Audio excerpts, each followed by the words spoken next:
Hello बच्चों, चलिए प्रश्न को पढ़ते हैं।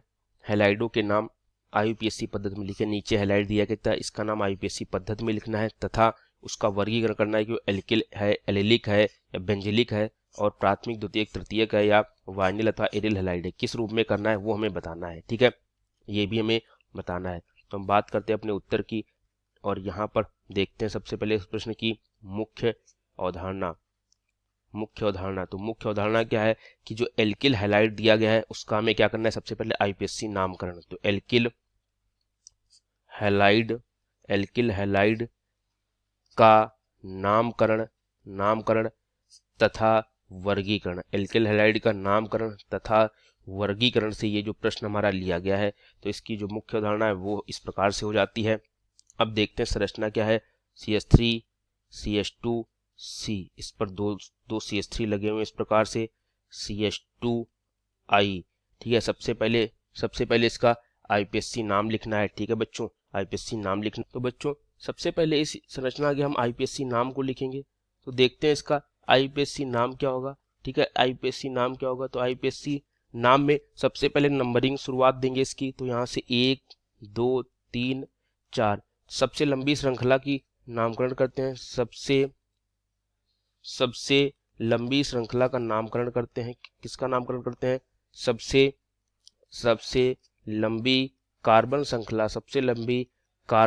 श्रृंखला का नामकरण करते हैं। ठीक है, श्रृंखला का नाम देते हैं, नामकरण करते हैं। ठीक है, अब बच्चों यहाँ पर आयोडीन लगा है तो इसको हम आयोडो से प्रदर्शित करते हैं। ठीक है, अब देखते हैं, और यहाँ पर 4 कार्बन आए हुए हैं तो 4 कार्बन की श्रृंखला को हम ब्यूटेन से लिखते हैं। और यहाँ पर CH3 समूह लगे हुए हैं तो CH3 समूह को हम मेथिल से प्रदर्शित करते हैं। किससे प्रदर्शित करते हैं, मेथिल से प्रदर्शित करते हैं। अब देखते हैं यहाँ पर आईपीएससी नाम क्या होगा। तो यहाँ पर 1 पर आयोडो लगा है, आयोडो जो है I से शुरू होता है, मेथिल M से शुरू होता है, तो I जो है वो पहले आता है। ठीक है, तो इसलिए हम इसका नाम लिखेंगे 1 iodo 2,2 dimethyl 2,2 dimethyl, और 4 कार्बन है तो ब्यूटेन। ठीक है, 1 आयोडो 2,2 डाई मेथिल ब्यूटेन इसका आईपीएससी नाम हो जाएगा।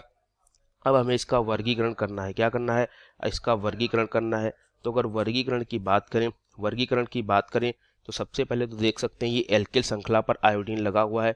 क्या लगा हुआ है, एल्किल श्रृंखला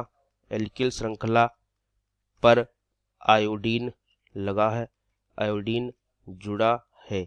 ठीक है, अगर एल्किल श्रृंखला पर आयोडीन जुड़ा है तो इसको हम पहले तो एल्किल हैलाइड का नाम देते हैं। ठीक है, तो एक तो एल्किल हैलाइड के अंतर्गत आएगा। दूसरा, जहां पर आयोडीन लगा है, जिस कार्बन पर, यहां लिख लेते हैं कि जिस कार्बन पर आयोडीन है उस पर